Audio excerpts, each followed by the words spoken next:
Buenos días, amigos y amigas de Café de Economía. Ya en este primer domingo de primavera y a punto de que las cosas cambien, esperemos que climatológicamente y desde el punto de vista horario ya, porque la semana que viene ya tenemos el horario de verano por el que ya nos vamos a regir y habrá más horas de sol. Esperemos que sol también, porque en España estamos pasados por agua en determinadas zonas. Vamos a hablar de un tema que creo que puede ser interesante.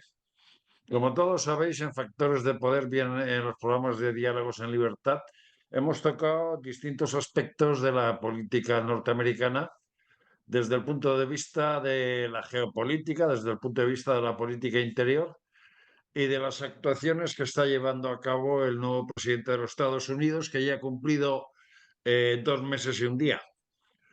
No es que sea el tiempo de una condena, pero son los 61 días que lleva Trump en el poder, con lo cual podemos decir que ha hecho una importante revolución en muchos aspectos y también en el mundo económico, porque una de las razones por las que se dice que fue elegido fue por el hecho de que los americanos querían cambiar un poco la economía norteamericana y se fijaron mucho en las medidas de microeconomía que Donald Trump podía implantar.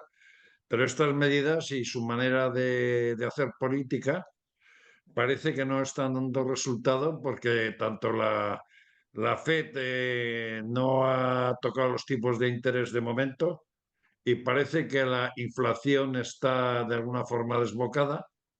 Y por otro lado, su socio y amigo, Elon Musk, está llevando a cabo recortes importantes hasta el punto que se prevé que vaya a recortar del orden de $1 billón. Y por otro lado, hay aspectos como ese posible acuerdo de paz entre Ucrania y Rusia que den lugar a la explotación de las tierras raras por parte de Estados Unidos y otro tipo de medidas que iremos hablando a lo largo del programa que puedan dejarnos claro pues qué es lo que pretende y cómo está la situación norteamericana. Hoy tenemos con nosotros a Santiago Sánchez, que es economista, a Miguel Cornejo, consultor y presidente de Pompaelo, y Álvaro Gochi, ingeniero industrial, diputado en el Parlamento Vasco y también un especialista en temas de industria. Buenos días a todos. Santiago, o sea, una vez que Donald Trump ha entrado en el poder y es presidente de Estados Unidos, eh, ¿cómo se ha encontrado la economía y estos 60 días de gobierno que lleva? mm, ¿Está empezando a cumplir con sus objetivos o lo que él pretende se le está yendo? O sea, está teniendo problemas para cumplir aquellos planes que tenía. Bueno, buenos días. Es complicado, porque Donald Trump, de lo que prometía y de lo que contaba en campaña electoral, o incluso sus primeros discursos ya como presidente electo, eh, todos los anuncios que se han ido produciendo, su traslación a la realidad, pues luego dista mucho de lo que promete. Es decir, yo creo que lo que está generando, en primer lugar, es incertidumbre. Incertidumbre sobre cuáles son realmente las medidas, porque anuncia medidas arancelarias, firma órdenes ejecutivas que luego sirven de elemento de negociación y que pueden entrar en vigor, no entran en vigor, y en cualquier caso, a lo que van a conducir en el medio plazo es a un debilitamiento en el crecimiento global, también de Estados Unidos, y a una caída de los mercados derivado de ese descenso del crecimiento y de la incertidumbre que está generando. Y esto quizás es lo que más le puede presionar a nivel interno, porque él sacaba pecho por el crecimiento que había tenido la bolsa norteamericana desde su elección, pero sin embargo, pues los anuncios de las medidas que está tomando y sobre todo los desequilibrios fiscales que también tiene Estados Unidos y que no parece que se vayan a corregir tampoco en el corto plazo, pues lo único que hacen es generar incertidumbre y volatilidad en los mercados. Y ese es el diagnóstico así de lo que nos hemos encontrado una vez que ha tomado posesión. Estamos ante un businessman. Este hombre no es un político al uso, es un hombre que está acostumbrado a hacer transacciones y negociaciones y todo lo considera objeto de negociación y de discusión en términos estrictamente empresariales y la política, en mi opinión, económica, geopolítica en general, de la primera potencia mundial, pues yo creo que tiene que ser algo mucho más serio de lo que estamos mostrando o de lo que está mostrando la administración Trump hasta este momento. Bueno, tú que eres un especialista en temas industriales, Donald Trump, con sus políticas, especialmente con el hecho de las políticas arancelarias y, por otro lado, por la gran marcha de empresas que se han producido en los últimos años de Estados Unidos, parece que quiere recuperarlas y que una de sus exigencias es o sea, que las empresas tienen que ir a Estados Unidos porque si no van a sufrir costes de arancelarios, pues eso está perjudicando notablemente a determinadas empresas, particularmente el sector del automóvil, que tienen establecido dentro de su cadena de producción tanto en México como Canadá. ¿Tú crees que Donald Trump conseguirá esos planes de que se fijen en Estados Unidos como plataforma industrial, bien en el sector del automóvil, en el sector agrícola, y que, por ejemplo, ese anuncio que hizo de inversión de una empresa de Taiwán de componentes por valor de 165.000 millones, que inicialmente parecía una operación de marketing, sea el inicio de un camino para la recuperación industrial de Estados Unidos? Hombre, yo lo que tengo claro es que el proteccionismo no es la solución de nada. En un mundo global no podemos pensar que cerrar mercados vaya a solucionar. Y me preocupa mucho porque hablamos de traer producción, pero no hablamos de productividad. Es decir, ¿qué producimos? ¿En qué somos buenos? ¿En qué tenemos una ventaja comparativa produciendo que no tienen otros? Y cuando perdemos la perspectiva y dejamos de pensar en qué somos buenos produciendo o en qué nos resulta a nosotros más barato producir en cuestión de nuestros factores con respecto a otros, pues al final acabamos perdiendo el norte. En España hemos conocido, sobre todo pues en determinadas comunidades autónomas, como en el caso de Euskadi o en el caso de Cataluña, movimientos proteccionistas, nacionalistas, que lo que buscan es separarse. Y esa separación es el mismo planteamiento que estamos viendo ahora en Trump. Está intentando convertirse en una isla dentro de un mundo global que desde luego no va a tener a largo plazo buenos resultados. A corto plazo, pues evidentemente habrá empresas que quieran instaurarse en Estados Unidos, pero hay que tener en cuenta que la tasa de paro de Estados Unidos es baja y hay que hacer la reflexión de decir, ¿qué es lo que quiero producir? ¿En qué soy bueno produciendo? ¿Qué es lo que me interesa? Y sin todo ese bagaje intelectual y político y de planificación detrás, todo esto va a quedar en papel mojado, que es lo que parece que va a pasar. Mm. Miguel, de alguna manera uno de los problemas con los que se ha encontrado Donald Trump es que la deuda americana o sea, ha subido en los últimos años un 485%, lo que supone casi 3 veces la deuda de toda la Unión Europea, compuesta por 27 países. Por otro lado, se han producido movimientos un poco extraños en el mercado de deuda días antes de la toma de posesión de Donald Trump y también se está produciendo un hecho, como bien decía Santi al principio, que es que si bien cuando Donald Trump empezó, o sea, entró a la Casa Blanca, la bolsa de Wall Street subió de forma importante, pero toda esa subida se está perdiendo y hay cierto temor en los inversores. Hay quien dice que estos movimientos de bajón de la bolsa, que pueden indicar una futura recesión a corto plazo, son movimientos inducidos. ¿Cómo ves tú las cosas? Has cometido unos cuantos temas. Por un lado, la deuda estadounidense es peculiar porque como el papel que juega el dólar es muy peculiar, la demanda, bueno, y la seguridad que tiene Estados Unidos por volumen es enorme. Ahora mismo el bono a 10 años americano sigue en valores negativos, es decir, tiene rentabilidad negativa, cero con algo. Está empeorando, es decir, está aumentando rentabilidad y camino del cero. Pero quiere decir que la deuda de Estados Unidos no es lo mismo que la deuda europea, cuesta muchísimo menos. El papel del dólar a él les ha ido muchísimo. ¿Eso le limita un poquito en capacidad de inversión? Sí, ya, pero es que él no ha dicho nada de grandes programas de inversión. Eso se supone que nos toca a los europeos. En cuanto a lo que dices de los mercados, Trump ha conseguido algo que no es nada normal, y es que empeoren a la vez la bolsa y el mercado de deuda. Es algo rarísimo. Normalmente cuando uno sube, el otro baja.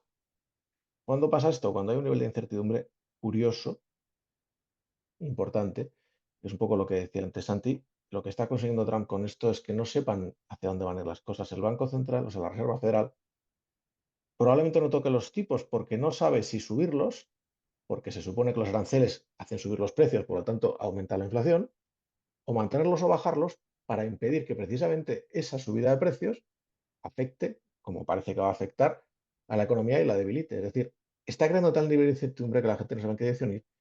Lo que decías antes de las inversiones de las empresas extranjeras, las hay que tienen plantas en Estados Unidos ya, les va a dar igual todo esto, las hay que ante la presión de Trump se plantean crearlas. Ya, ¿y cuándo va a volver a cambiar de opinión? Entonces, ¿qué hacemos? Mm. Es que una planta no son 100 millones de euros, esas son las pequeñitas. Pues cuando hablas de una inversión en microprocesadores, estás hablando de decenas o cientos de miles de millones. Foxconn, cuando hizo su último compromiso de gasto, al final se quedó en una décima parte. Creo que como era la planta, iba a tener, no sé si era más de 10.000 empleados y no llega a 1.000 años después. ¿Por qué? Porque este tipo de compromisos que tomas con un presidente que te exige que hagas algo, pero que 3 años después no está y que por el camino no ha hecho la mitad de lo que dijo, la gente hace de que cumple. Nos acordamos de ese famoso proverbio ruso, ¿no? El Estado hace que nos paga, nosotros hacemos de que trabajamos. Trump hace de que hace cosas, nosotros hacemos de que cumplimos. Son medidas a corto plazo. Pues cuando Trump exige que se acabe con las medidas de fomento de la igualdad y la integración y la diversidad, estas cosas, eso lo pueden hacer rápidamente, pero crear una planta es una inversión enorme y tarda años en empezar a funcionar. Entonces, ese tipo de inversiones no cambian tan deprisa. Es que la gente piensa que esto es un riesgo y le convence de que a 8 años pues seguirá siendo un mejor tenerlo en Estados Unidos que fuera. Vale, eso no está pasando en todas partes, ni muchísimo menos. La capacidad que tiene Trump de convencer de que es coherente en su toma de decisiones es muy baja. Entonces, a la hora de tomar una inversión de ese calibre, desde luego va a afectar, pero yo creo que muchísimo más por las medidas que ya tomó Biden, que sí que favorecen la inversión, la favorecen, que por lo que está haciendo Trump para castigar al que no produce dentro.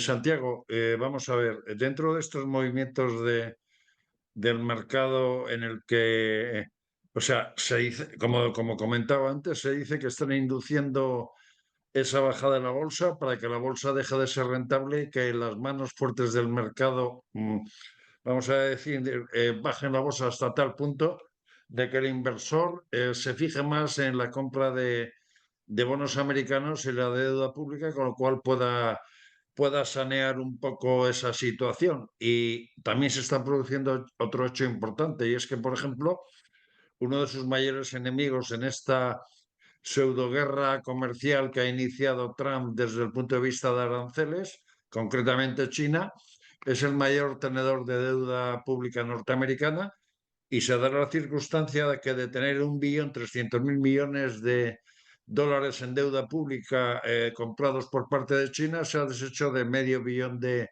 dólares en deuda en los últimos tiempos. ¿Cómo ves la cosa? Bueno, que China tiene sus propios problemas también internos y veremos a ver cómo evoluciona. Yo comparto mucho la opinión de Miguel. Y al final, el dólar es el dólar y la posición norteamericana, tanto de deuda como la política que le permite el tipo de cambio, le da mucha flexibilidad, mucha flexibilidad. Yo creo que aquí la clave está sobre todo de cara a nosotros, en que han conseguido poner de acuerdo al 100% de los economistas prácticamente sobre las decisiones que están tomando y lo negativo que va a ser para el conjunto de los países pues todas estas medidas. Al final, yo leía un libro hace poquito, lo tengo por aquí, de hecho. Lo tengo por ahí detrás. Lo tengo. El Manifiesto Capitalista. El Manifiesto Capitalista.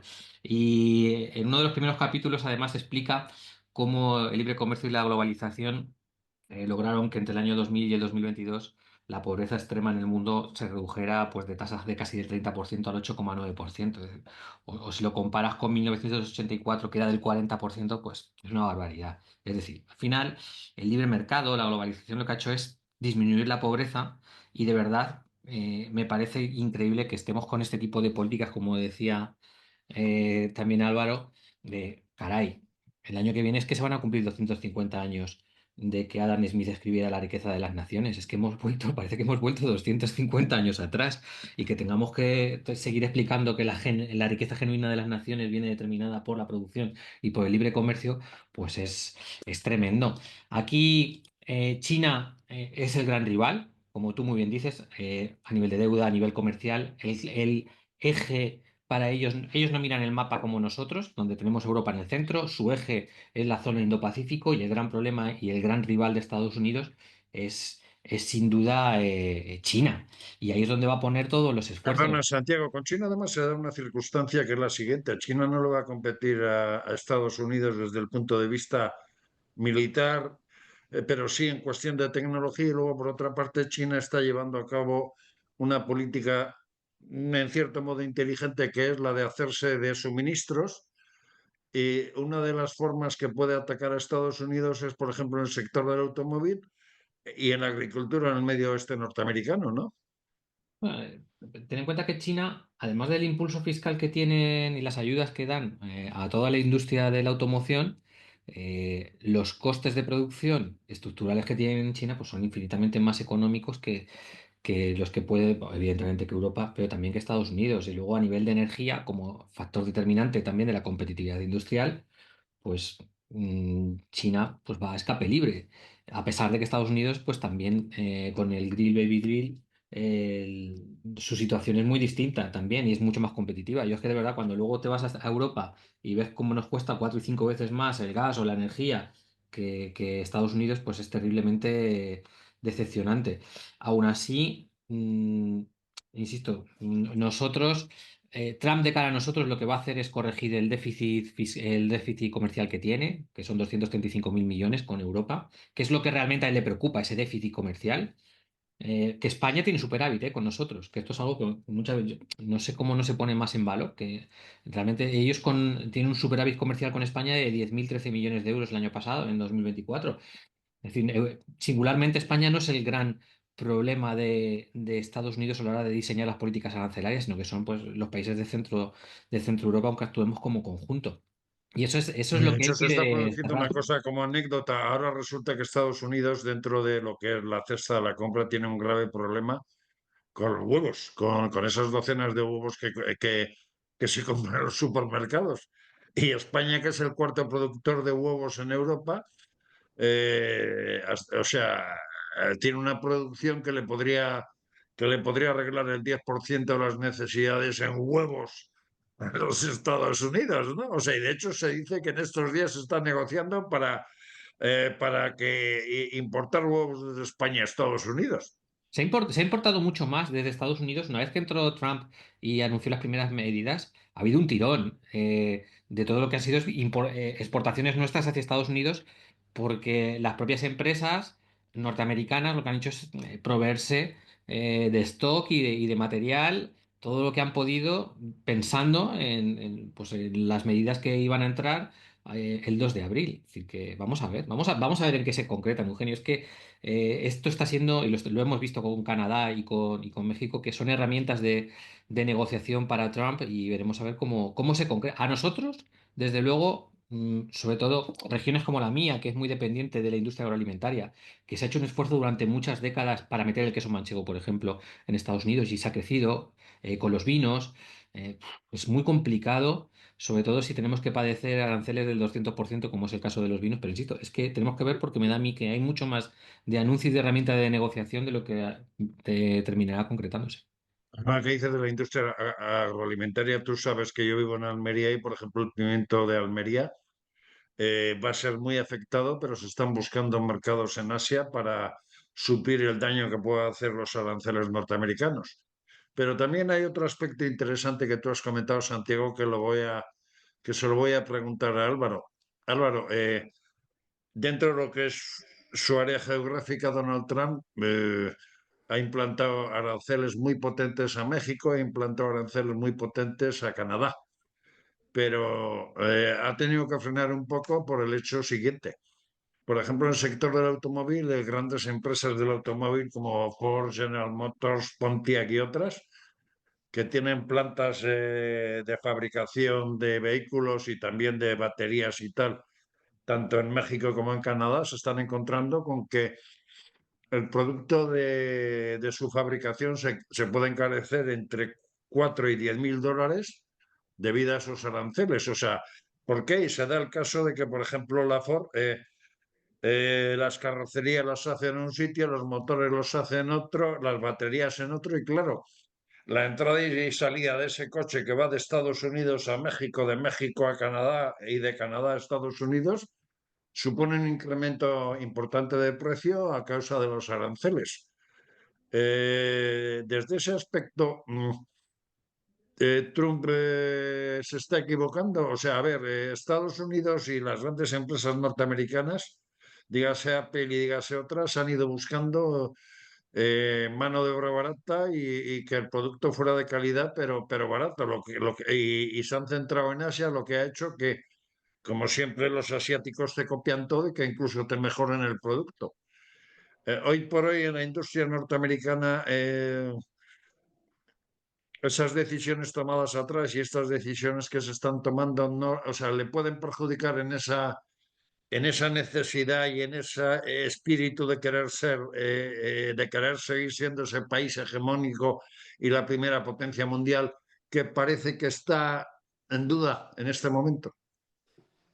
Nos perjudica a todos, no solo le va a perjudicar a Estados Unidos, nos va a perjudicar a todo el mundo porque las cadenas de suministro son globales y están diversificadas. Yo, antes de estar en política, trabajaba en aeronáutica y nosotros desde Miranda de Ebro se producían piezas para el Boeing que después se distribuían por todo el mundo. Se hacían piezas de Boeing, que es una empresa americana, se mandaban algunas a Estados Unidos, otras a Italia, donde seguían haciendo ensamblajes y donde finalmente se llevaban a cadena de producción. Pero hay otras empresas también en aeronáutica, Lockheed Martin y otras muchas distintas que también pasa. En automoción pasa exactamente lo mismo. Entonces, en el momento en el que tú afectas las cadenas de suministro globales, afectas a todas las partes. Y a mí esto me recuerda mucho lo que nos pasó viviendo cuando estaba trabajando en aeronáutica con el Brexit. En 2019 lo que nosotros hicimos con los proveedores ingleses es cubrirnos 8 meses de stock, porque no sabíamos lo que iba a pasar, porque teníamos esa misma incertidumbre que ahora mismo está generando Trump. Trump no ha puesto aranceles a España o a la Unión Europea, pero ha anunciado lo que sí que están haciendo es generar una serie de dudas porque no sabemos hacia dónde va. Y luego hay otra derivada también interesante, porque claro, si pone aranceles al acero chino, China va a seguir produciendo lo que está produciendo porque las fábricas las tiene y la mano de obra la tiene. Entonces, esa producción, esa extra producción se va a distribuir entre el resto del planeta y mucha parte de esa vendrá a Europa perjudicando también de manera en segunda generación de afección a nuestra propia producción. Es decir, nos metemos en un lugar inexplorado que sabemos que no es lo que nos ha generado la riqueza que teníamos, que es el libre comercio.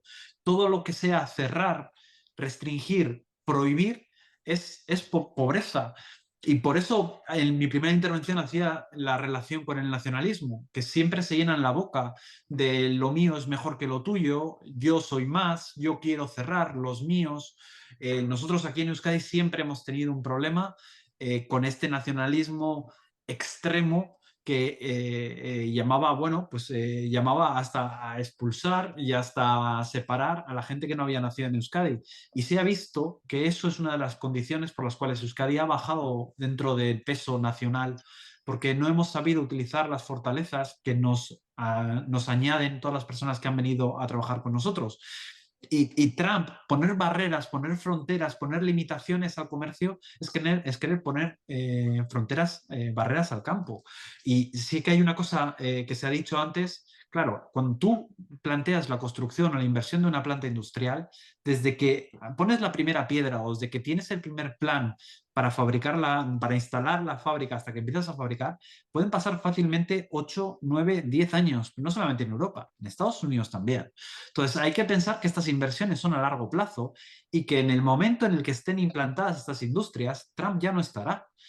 Entonces, cuidado si pensamos que poner aranceles va a aumentar la inversión extranjera o la inversión que se haga en Estados Unidos. No tiene por qué. Puede hacer exactamente lo contrario y probablemente, tal y como se están haciendo las cosas, haga exactamente lo contrario. Esto Miguel, de alguna forma Trump no está perjudicando con sus políticas a las propias empresas norteamericanas, porque se ha dado la circunstancia que, por ejemplo, cuando ha empezado con la ley de deportación y con la inmigración, resulta que algunas multinacionales de refrescos y otras pues han seguido los pasos dictados por Trump y se han encontrado con que por un lado tienen un boicot por parte de la comunidad latina o hispana y por otro lado que las empresas dicen que les está perjudicando notablemente esta medida adoptada por Trump porque son peores trabajadores los propios norteamericanos que los hispanos y me estoy refiriendo al sector agrícola o al sector industrial, ¿no? Bueno, por un lado, en cuanto a la política migratoria, es cierto que Estados Unidos, como ya os he dicho antes, tiene un mercado laboral tenso. Quiere decir que no sobra gente esperando a que le den una oportunidad. Tampoco sobra gente preparada para trabajar en una cadena de montaje. Quiere decir que lo de vamos a recambiar o cambiar el modelo económico estadounidense en una legislatura es una tontería como un camión. Por eso decía que las medidas de Biden de favorecer la inversión dentro del territorio de Estados Unidos tenían sentido y tuvieron efecto, mientras que esta guerrilla contra los inmigrantes y contra las importaciones tiene bastante menos. Pero esa es una batalla que tendrán que arreglar porque tienen un problema real también con la parte de la inmigración irregular.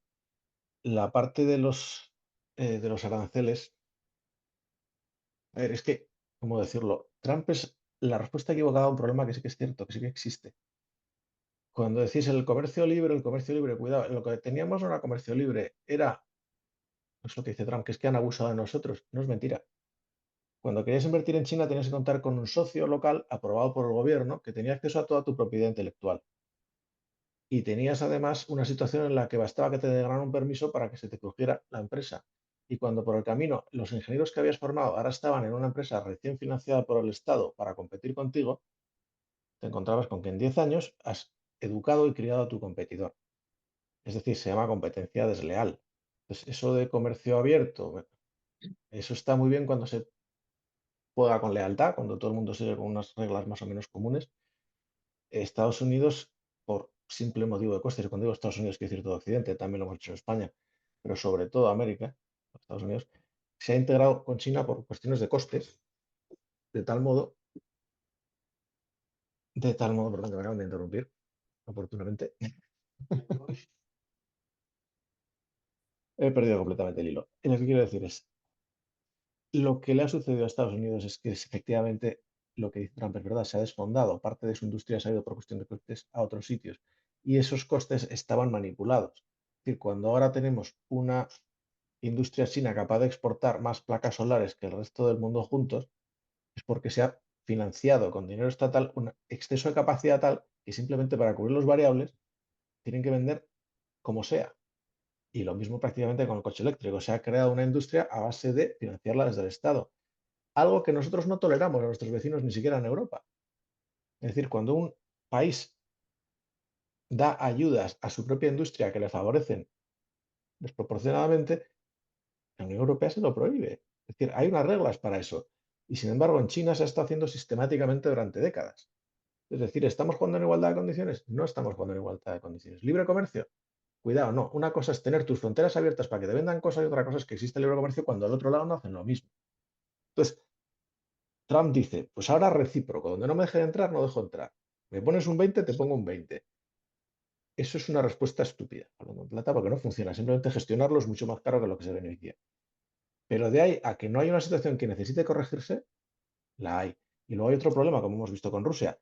El gas y el petróleo ruso serán mucho más baratos que explotar los yacimientos que tenemos hasta en España. Con lo cual, por teoría, digamos, de especialización y de ventaja competitiva, lo suyo era comprárselo a Rusia. Cuidado, estás alimentando a un régimen totalitario que no respeta el derecho internacional. Entonces, ahí entonces la oportunidad Esto, es cierto. Santiago, Europa, la mala para Estados Unidos en casi todo, no solo le ha respondido Donald Trump en política de defensa, creando una inversión de 800.000 millones de euros desde el punto de vista de armarse, de generar industria armamentística y otro tipo de cuestiones relacionadas con la defensa europea, sino que además, pues le ha anunciado a Donald Trump que le va a poner 26.000 millones de dólares en aranceles. ¿Es la respuesta adecuada a las políticas de Trump? Mm, Ya lo hemos comentado antes, es que las guerras arancelarias no conducen a nada más que a generar decrecimiento o generar menos crecimiento, generar inflación, y ya tenemos a la Fed de Atlanta anticipando datos negativos para el primer trimestre de Estados Unidos. Es decir, No es que Estados Unidos llegara al punto de entrar en recesión. O sea, recesión es cuando 2 trimestres el crecimiento es cero o negativo. pues no lo sé. No ¿Llegaremos a ver eso? No lo sé, no lo sé. Dependerá de lo que vaya haciendo Donald Trump. La economía norteamericana es muy resiliente y el impacto, normalmente este tipo de guerras tiene que prolongarse en el medio plazo al menos, y porque en el muy corto no se termina de ver, solo por lo que os he comentado antes. Es ya el hecho del aprovisionamiento de determinados bienes para anticipar los efectos que puede tener una situación arancelaria que al final, o bien es que depende de cada tipo de producto. Cada producto tiene una sensibilidad al precio distinta. Hay productos que puedes trasladar ese coste al punto de venta final, y hay otro tipo de productos que es que tiene que ser, si quieres estar en ese mercado, lo tiene que asumir el productor contra su margen. Entonces, por eso digo que es que depende también de qué tipo de productos, y cuando se da esa situación, sobre todo se ve en el medio y en el largo plazo. Pero que indudablemente es inflacionista, sin duda. Para nosotros, además, que siempre nos ponemos, me incluyo, pensando en España en primer término, tenemos efectos indirectos. Es decir, nuestros principales clientes, el 73% de las exportaciones nuestras, van a Centro Europa.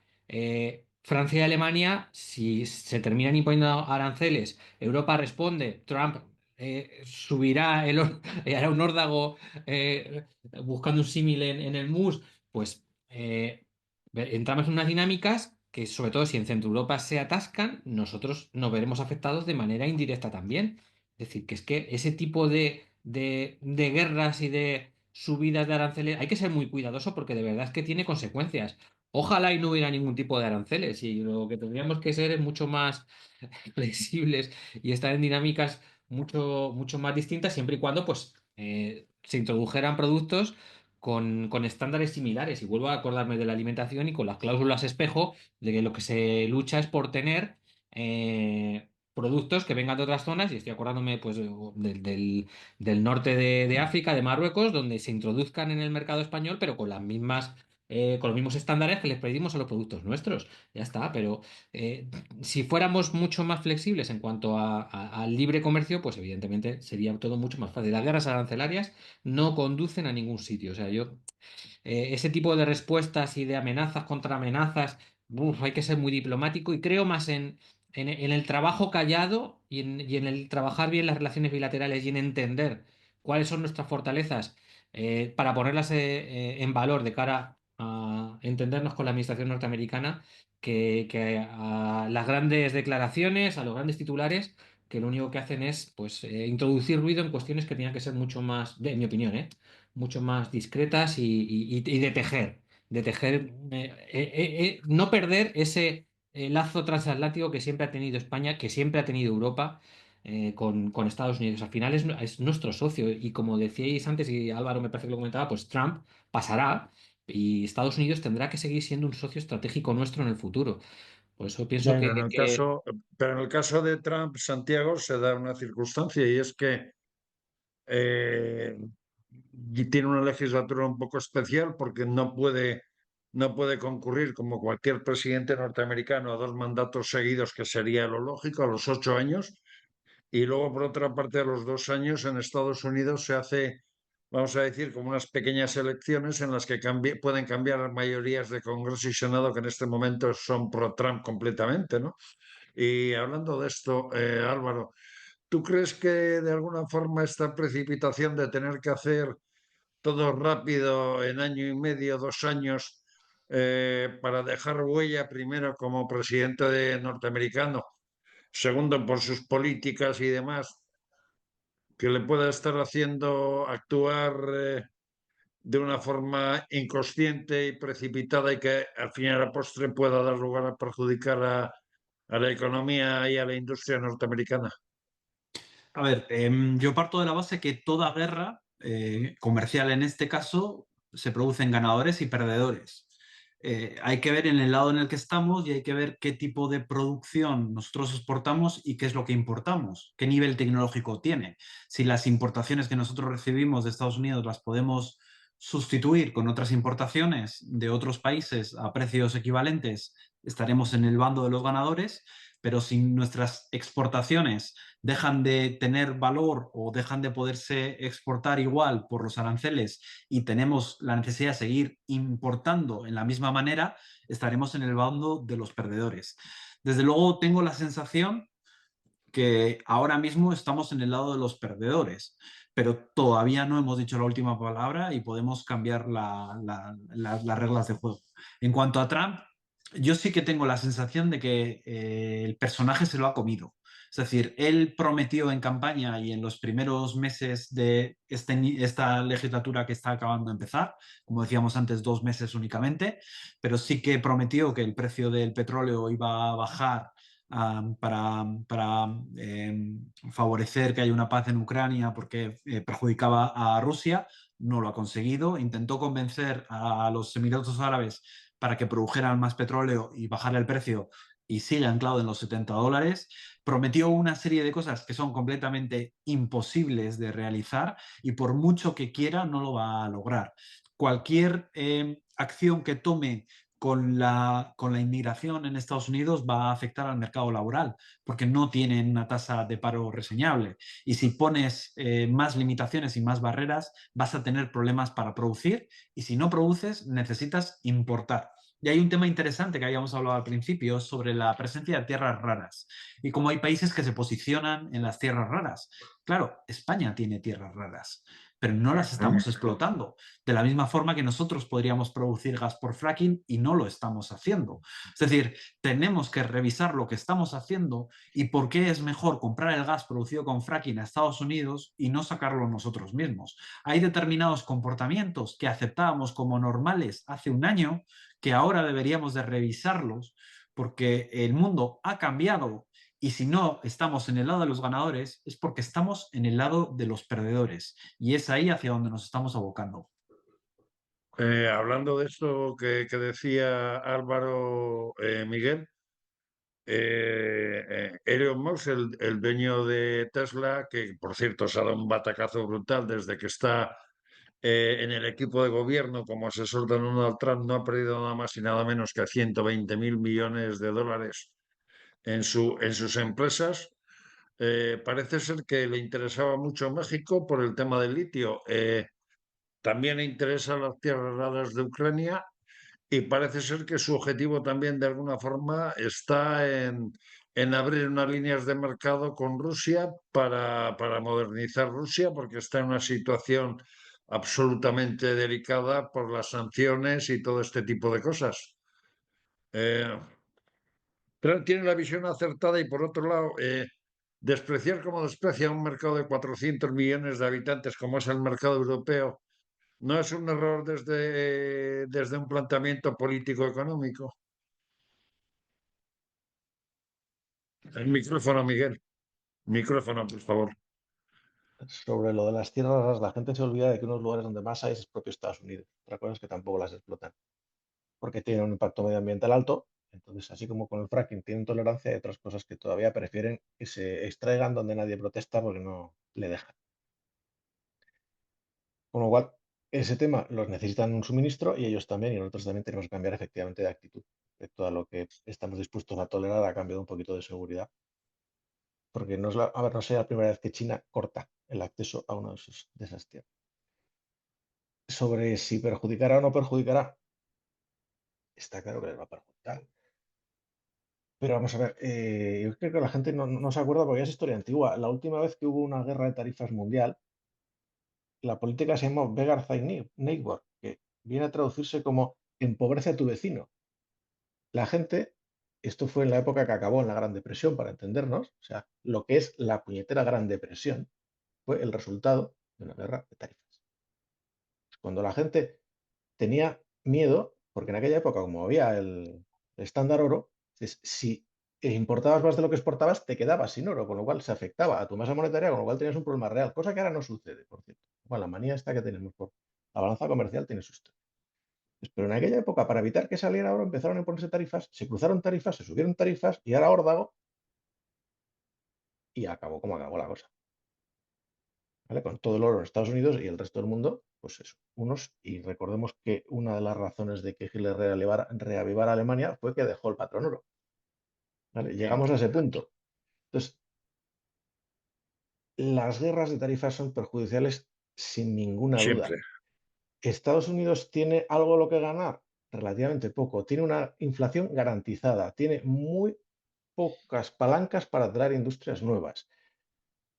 Lo que vamos a conseguir es que nos suban los precios a todos y dices, hay ganadores y perdedores.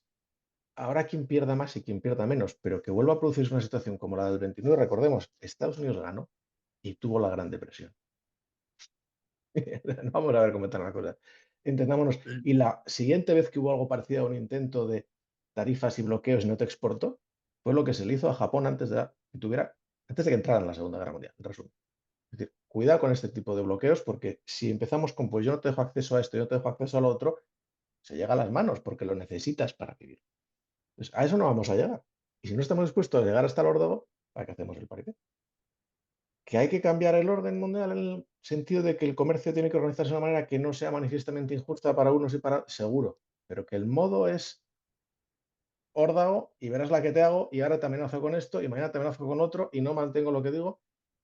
La gente también se olvida de la primera legislatura de Trump. Fue exactamente lo mismo.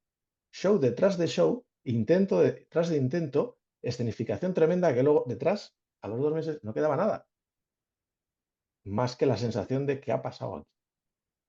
Entonces, en este caso, el problema es que viene con un equipo mucho más efectivo y viene con mayoría. Entonces, el daño que va a hacer. Santiago, como ya estamos casi fuera de tiempo, os pediría a los tres, como última pregunta, ¿qué conclusiones haríais y qué se puede esperar de Trump? Si se puede esperar algo de aquí a un medio plazo, porque todos los días nos sorprende con una cosa nueva, bien sea en materia de aranceles, política, económica o geopolítica, ¿no? Pues déjame que introduzca solo una cosita por lo que han comentado Álvaro y Miguel de las tierras raras, porque esto lo hemos llevado en el Congreso, la actualización del mapa geológico del Instituto Geológico y Minero de España, que no se actualizaba desde el año 2015. Es decir, que es que nuestro mapa geológico, salvo algunas instituciones privadas que motu propio han ido actualizando, es que lo tenemos desde el año 2015, es que no sabemos ni lo que tenemos. O sea, eso es lo primero que teníamos que empezar a hacer. Dicho esto, que era simplemente una cuña publicitaria. ¿Hacia dónde vamos? ¿O qué pretende Trump? Vamos a ver, el objetivo final de Trump, ya lo hemos comentado, como conclusión en el medio y largo plazo, es la redistribución de las cadenas de producción, la atracción hacia Estados Unidos y si te pones a pensar mal, a lo mejor lo que quiere es enfriar la economía norteamericana para que la Fed le baje los tipos y pueda endeudarse mucho más barato de lo que tiene ahora mismo por el problema fiscal que puede tener y luego acometer una bajada de impuestos, que es lo que quiere financiar con los aranceles, para compensar un poco el cargo que van a tener las economías norteamericanas. Pero que el objetivo suyo es como último, es el fortalecimiento de la economía norteamericana, la atracción de cadenas de producción y la localización en Estados Unidos. Pues sin duda, sin duda. El Make America Great Again es lo que él quiere por lo que está luchando y sobre todo en la batalla tecnológica, que es la que va a definir la productividad, como decía Álvaro, pues en las próximas décadas. Es decir, la inteligencia artificial, todos los desarrollos robóticos. El otro día Pero tiene 4 años, ¿eh? Sí, bueno, si consigue hacer los cambios para que sus empresas sean las que lideren y mantengan ese gap tecnológico de 5 años o entre 5 años y una década que decía el presidente de Microsoft, pues es en lo que ellos están, es decir, en ganar la próxima guerra tecnológica, relocalización de cadenas industriales, financiación mucho más barata, un fortalecimiento de esa estructura productiva norteamericana y el ganar la carrera tecnológica que determine la productividad de las próximas 2 décadas. Miguel, qué conclusión harías en cuanto al futuro de Donald Trump, si se puede decir, cómo puede plantear las cosas de cara a futuro, o seguirá siendo imprevisible y no sabremos por dónde ir, aunque parece que Europa puede estar bien posicionada teniendo en cuenta que tiene por un lado China y por otro lado está Estados Unidos, aunque dependerá también mucho de qué evolución tome Alemania para ver la fortaleza que tenga Europa, ¿no? Ujú, efectivamente. Bueno, Trump ha chocado con la Iglesia esta semana ya, cuando ha chocado con el Poder Judicial y cuando ya le han dicho qué es esto de saltarte sentencias y resoluciones judiciales. Y ha tenido que salir el presidente del Tribunal Supremo a decir, oiga, no. Y él no ha hecho nada respecto a la persona que ha ignorado esa decisión judicial. Trump se ha metido en un charco enorme. Hasta ahora estaba jugando en la frontera. Ahora su administración ha cruzado esa barrera. Entre eso y lo que está pasando en los mercados, que repito, aunque él esté jugando a hacer o intentar hacer, como dicen algunos, bajar los bonos, están subiendo. O sea, los bonos están subiendo. Como decíamos, a 10 años estaba en negativo. Sigue en negativo, pero así. ¿Vale? Está llevándose el toro de cabeza. La bolsa ahora mismo Álvaro, le van a meter en vereda los mercados y las instituciones americanas. Álvaro, tú desde el punto de vista industrial, desde el punto de vista de un futuro inmediato, ¿conseguirá Trump volver a traer a esas 90.000 empresas que se han marcado como objetivo? ¿Conseguirá situar a Estados Unidos de tal forma que sea una nación competitiva? Y luego, por otro lado, tiene por ahí un enemigo fuerte que es China, que también le está comiendo el patio trasero de su casa, que es Latinoamérica. ¿Qué podemos esperar de Trump en un futuro más o menos inmediato? Yo ni creo que nadie en este planeta sabe lo que puede esperar de Trump. Yo creo que ni él mismo sabe lo que se puede esperar de Trump. Pero sí lo que nos tenemos que preguntar nosotros mismos es qué podemos esperar de nosotros. ¿Qué podemos hacer para fortalecer nuestras cadenas de producción? ¿Qué podemos hacer para aprovechar las oportunidades que tenemos? No puede volverse a repetir ejemplos como los fondos Next, que son una muy buena iniciativa que no ha servido para transformar absolutamente nada. El sector de la automoción en Europa nos lo hemos cargado nosotros. Lo único que ha hecho el señor Trump es ponerle la puntilla a lo que nosotros mismos, por nuestros requisitos medioambientales, nos hemos cargado. La dependencia energética que tenemos, en este caso España, pero otros países de la Unión Europea también, es por nuestra responsabilidad. Y lo que tenemos que dejar de hacer es poner excusas y poner soluciones. Necesitamos hablar de competitividad y de productividad, que es algo que en el debate político hoy no se está tratando de la manera adecuada. Y mientras no sepamos poner nuestra casa en orden, cualquier cosa que pase en el mundo nos afectará de manera negativa. Pero la culpa no es de fuera, la culpa es nuestra y no estamos haciendo los deberes.